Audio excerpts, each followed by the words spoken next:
Squid Game 3, un phénomène si énorme qu'il a réussi à faire planter les serveurs de Netflix seulement quelques minutes après sa sortie. Vu l'ampleur que ça prend, je pense pouvoir dire que vous l'avez vu, mais je pense aussi que vous avez raté plein de détails cachés tout au long de celui-ci. Alors c'est ce qu'on va voir aujourd'hui, tout ce que vous avez raté dans Squid Game 3.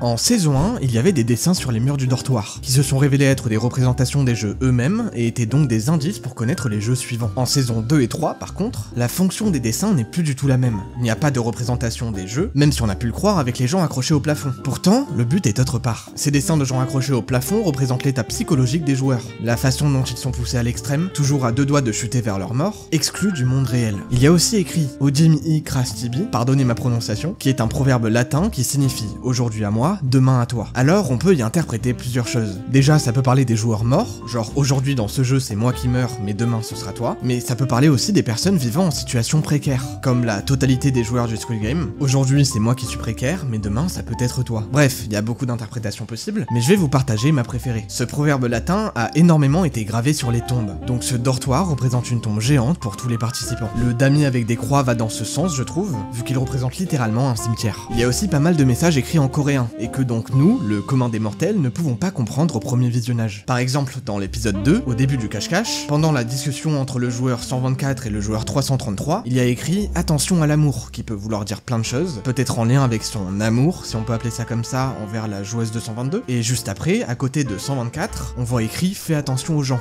en noir. Pareil, peut-être une prémonition. Dans l'épisode 5 maintenant, lorsque la garde numéro 11 fouille dans les archives pour effacer toute trace du joueur 246, on voit tout à gauche un dossier appelé « Liste noire des participants » en coréen. Qu'est-ce que vous pensez que ça veut dire? Je sais pas si on aura une explication à ça un jour, mais moi j'aimerais bien savoir qui sont ces participants en liste noire, et surtout, qu'est-ce qu'ils ont pu faire pour arriver dans cette liste. Quand ils arrivent dans l'immense salle du dernier jeu, avec les 3 piliers, on peut voir en haut à droite un énorme panneau avec écrit « La sécurité avant tout ». C'est quand même assez ironique pour un jeu qui va leur demander de se pousser dans le vide, évidemment sans aucune sécurité. De retour au cache-cache, vous voyez la salle avec la porte de sortie, où il se passe le terrible meurtre familial. On voit sur les murs des images de rêves d'espoir, avec des arcs-en-ciel et des papillons blancs. Sauf qu'une superstition coréenne dit que si un papillon blanc entre dans une maison au printemps, un membre de la famille mourra, et on sait très bien ce qui finit par arriver. De même, les mains rouges peintes sur l'autre porte de sortie ne montrent pas juste des dessins d'enfants comme le reste du décor du cache-cache, mais symbolisent les nombreux participants qui ont dû passer à rien de s'échapper, bloqués par cette porte. Tournons-nous un peu vers les différentes symboliques dans les jeux. Dans le cache-cache, toujours, on pouvait comprendre ce que le jeu allait être avant même la sélection des équipes, puisque sur les murs était placé en grand, mais alors vraiment en grand, tout simplement un symbole de couteau et un symbole de clé. Mais ce choix d'outils ne vient pas de nulle part. C'est basé sur la symbolique coréenne du couteau et de la clé, où le couteau représente la force et la trahison faite pour survivre, alors que la clé représente la confiance, l'intelligence et le choix du pacifisme.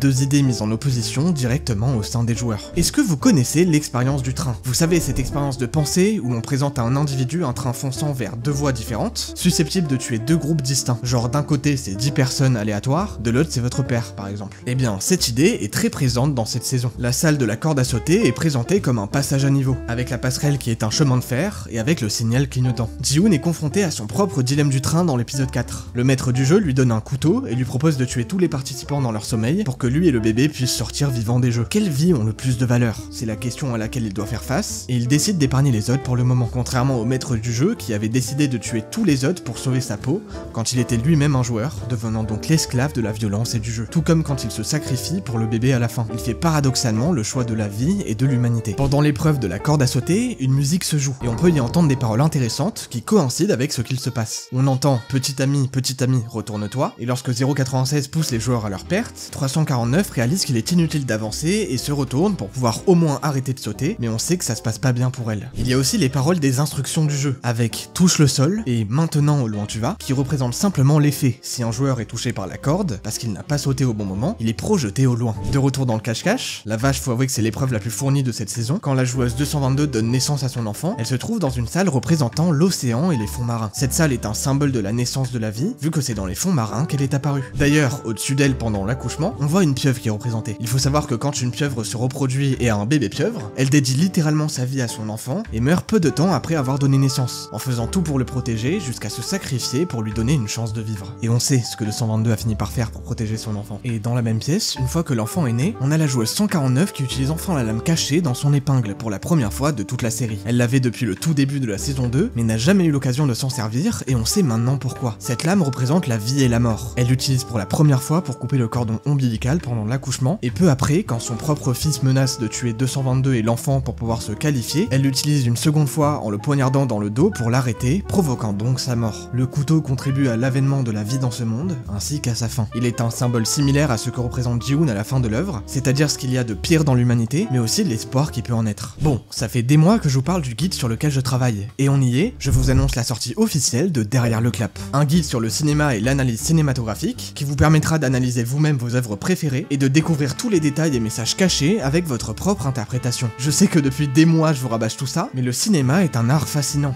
J'en suis moi-même passionné, mais c'est un art que je trouve parfois bien trop élitiste. Il y a toujours des vieux mecs qui tentent de décrédibiliser les goûts qui sont différents des leurs. Et c'est trop dommage, chacun devrait pouvoir apprécier une œuvre et l'interpréter à sa manière. C'est pour ça qu'avec Derrière le clap, je vous ai concocté un peu plus d'1h30 de contenu qui sont en réalité des vidéos exclusives, assez agréables à regarder et dynamiques, en tout cas je l'espère, mais qui vont vraiment plus dans le détail de chaque aspect du cinéma. En gros, c'est vraiment des vidéos que j'aurais pas pu sortir sur la chaîne, parce que malgré tout, elles intéresseront pas tout le monde. Mais si vous avez jamais fait d'études de cinéma, que vous kiffez l'univers et voulez en apprendre plus au global, que ce soit sur la mise en scène, les dialogues, le scénario et plein d'autres aspects, Derrière le clap est fait pour vous. J'y ai vraiment passé énormément de temps, le lien est en description, j'ai hâte d'avoir tous vos retours dessus, pour pourquoi pas y ajouter encore plein de choses dans le futur. On est peut-être au début d'une grande histoire, qui sait. Cela étant dit, de retour à Squid Game 3.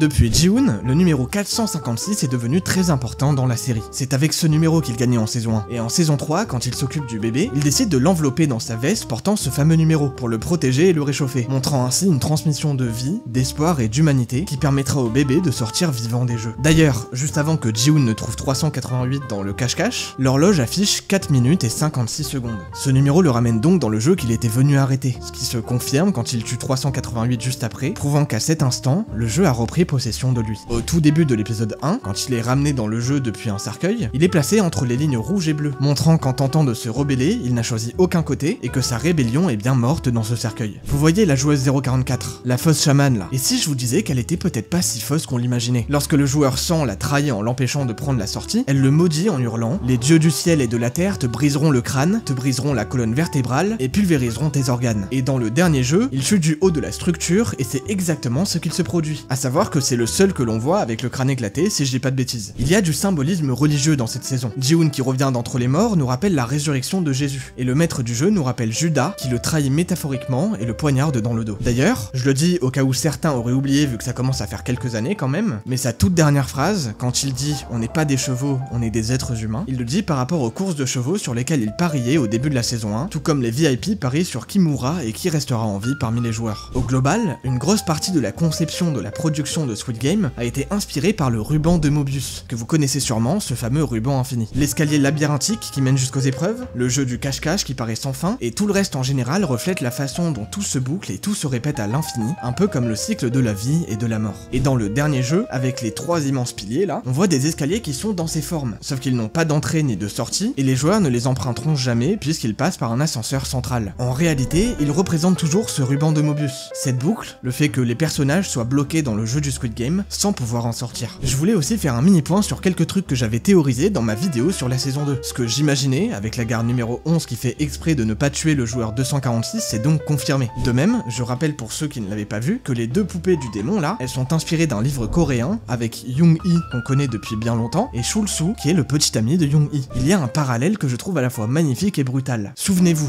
dans la saison 1, il y avait une joueuse nord-coréenne, la numéro 67, Kang Se-byok. Son nom signifiait Aube du fleuve. Et dans le jeu de la saison 3, une autre nord-coréenne est présente, cette fois-ci une garde, qui s'appelle Kang No-yul, et son nom signifie coucher de soleil sur la rivière. Il y a donc un parallèle entre les deux. L'une représente l'aube, quand le soleil se lève, du côté des joueurs, des victimes, mais qui a fini tuée par la violence dans laquelle elle s'est retrouvée. Et l'autre représente le crépuscule, quand le soleil se couche, qui passera du côté des bourreaux, mais finira par survivre à cette épreuve. Il y a pas mal de références à des super-héros depuis la saison 2. Dans l'épisode 1, 124 dit à 125 qu'il a tué 380, et je cite, qu'elle se prenait pour Wonder Woman ou quelque chose comme ça. Dans l'épisode 3, les VIP discutent de la force que 222 pourrait tirer de sa volonté à protéger son nouveau-né. L'un d'eux affirme qu'elle pourrait se transformer en super-héroïne Marvel, un autre demande alors comme Wonder Woman, et même s'il n'a aucune culture et que c'est grave, on sait ce qui arrive à 222 plus tard. Un sort non très différent de celui réservé à 380, qui se prenait pour Wonder Woman, apparemment. En tout cas, le jeu ne fait aucun cadeau, et les super-héros n'existent pas dans la vraie vie. Pareil, quand 124 dit « allons tuer la moitié de l'humanité », ça rappelle son pote Thanos de la saison 2, qui était lui-même en partie une référence à Thanos de chez Marvel, qui a fait disparaître la moitié des êtres vivants de l'univers. 044 ne fait que jouer la carte de la chamane qui dit qu'elle voit et entend les morts, mais au final, c'est 125 qui voit vraiment les morts qui l'ont traumatisé dans le jeu, et finira par la tuer en ayant une vision au même moment. Petit détail caché que je vous donne comme ça, gratuitement, enfin comme pour tout le reste en vrai, dans l'épisode 3, quand Choi entre chez le capitaine Park pour chercher des preuves de sa culpabilité, on voit sur l'une des photos, ni plus ni moins que le maître du jeu souriant et tenant un gros poisson, que Choi ne pouvait pas reconnaître, ne l'ayant jamais vu. À la toute fin de la série, aux USA, on voit une recruteuse pour un Squid Game. Déjà, si vous aviez pas la ref, c'est un caméo d'une actrice très connue qui s'appelle Cate Blanchett. Mais surtout, ça officialise que des Squid Game, il y en a partout dans le monde, et que le maître du jeu qu'on connaît n'en est peut-être qu'un parmi tant d'autres. Et c'est pour ça qu'il disait à Ji-hoon, si tu me tues, je serai remplacé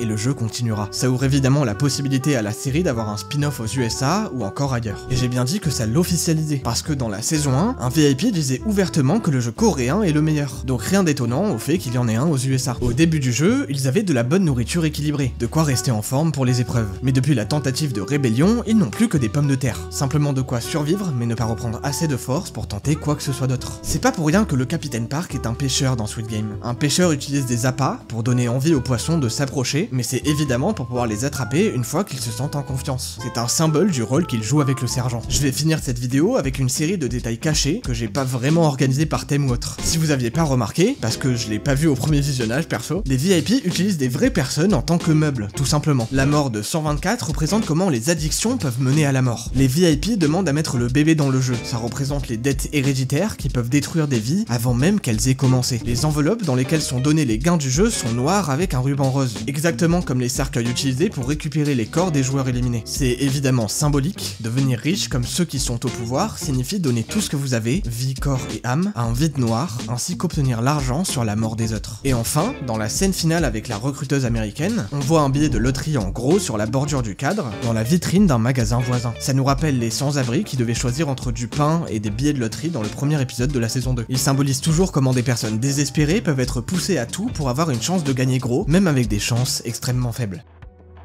Squid Game, ça a été une sacrée aventure. Je pense personnellement que beaucoup de choses ont été ratées dans cette saison finale, mais ça n'enlève rien à la légende qu'aura instauré cette série, qui à la base sortait de nulle part. N'oubliez pas d'aller jeter un coup d'œil à Derrière le Clap, le lien est en description, je pense sincèrement que ce projet vous plaira. J'attends vos commentaires, voir tout ce que vous avez remarqué que j'ai raté, je suis sûr qu'il y a encore pas mal de choses à dire. Évidemment, pensez à vous abonner pour ne rien rater de tout ce qui arrive, on est encore qu'au début de l'aventure, alors je compte sur vous. Quant à moi, je vous dis à très vite.